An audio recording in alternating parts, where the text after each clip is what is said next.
Previously on Soothing Sounds podcast.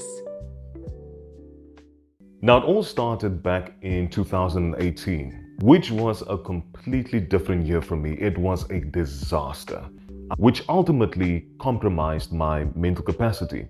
Your mental capacity determines the level of comprehension of what you are going through. I had no other choice but to surrender myself, to surrender my mind. That's when I finally rejoiced. And I was at peace.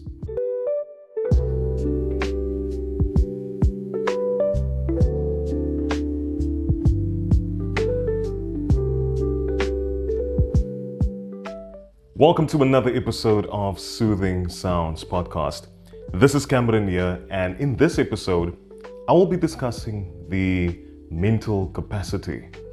Now, before I get to anything else, as I've mentioned before in my previous video, with this podcast, this is not me providing any form of counseling. This is not me giving advice. This is just me telling you my story. Now, getting to the topic of conversation, the mental capacity. What is it? Your mental capacity determines the level of comprehension of what you are going through. And the reason why I'm creating an entire episode about this, the reason for my acknowledgement is because, as I've mentioned in my previous video, where I spoke about the burning sensation, I spoke about the fire of God, I spoke about being in that position where I was directed by the burning sensation itself. The only thing I could do during the process was just to simply listen. But then also during that process, I've realized that limited access that I actually have to my own free will. And for me, what I really found fascinating, so to speak, going through that process is, despite the challenges, despite the pain, as I'm going through the process itself, the adaptation process was actually much more simplified as opposed to before. Because like I've mentioned, prior to the burning sensation, prior to the process itself, was just me, my simple self, seeing life, experiencing life through my own lens. And once I've been exposed to the burning sensation, I received the opportunity, I got the opportunity to see life through his lens. And that was the point where the burning sensation was like, let me show you how powerful the human mind actually is. You ready? Let's go. Now, just to give you a little bit more background with regards to my personal life, with all the mental difficulties that I've been exposed to throughout my life. Me personally, as a child, I was a very, very anxious person, growing up. And as I was growing older, being exposed to depression, even getting to that point where, I remember where I was just laying in bed. I couldn't move. I couldn't breathe. It felt like an elephant was sitting on me. My chest was tight. I couldn't breathe, which ultimately led to mental breakdowns, which brought me to that point of completely going insane. The only thing, I just wanted one thing. During those moments, I just wanted one thing and one thing only.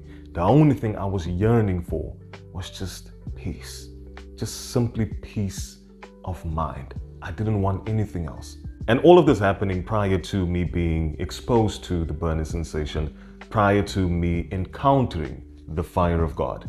Now, ultimately getting to this point. Now, this was my biggest realization ever.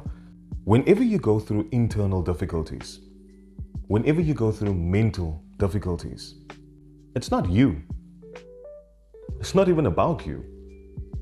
Remember, you are just this tangible being that lives within this tangible world, being exposed to tangible things externally.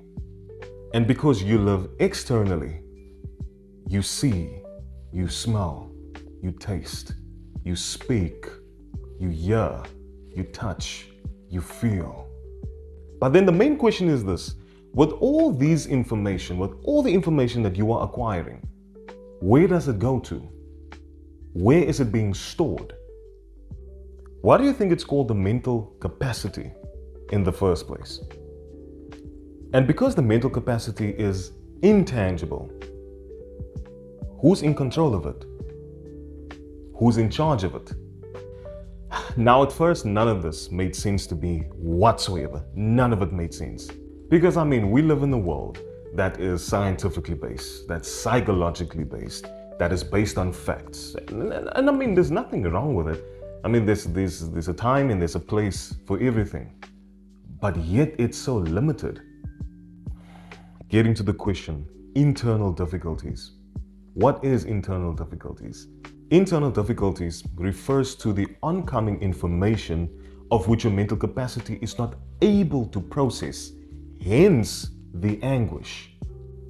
So in order for your mental capacity to adapt to the oncoming information so that you can breathe and so that you can be at peace, it needs space. But then you ask yourself the question, so then how do I create this space? How do I make the provision in order to make sure that the space is available for the information to come through, for the information to be regulated? I said it now before, I'm going to say it again. It's not you. It's not about you. John 14:27. Peace I leave with you. My peace I give to you. Not as the world gives, do I give you.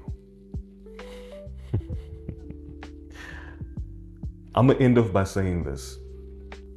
When I got to the point where I finally rejoiced and I was at peace, and that was a few years ago, my mind, my soul has been unbothered since then. It's been years since the only thing I'm used to is peace. The only thing I'm used to in this point of my life now is an unbothered soul. I don't know anything else. I don't know internal difficulties, which really made me think, if my mind and my mental capacity was able to process anxiety, depression, mental breakdowns, and insanity, and it was able to process the burning sensation, the fire of God, which is something that is considered beyond human comprehension.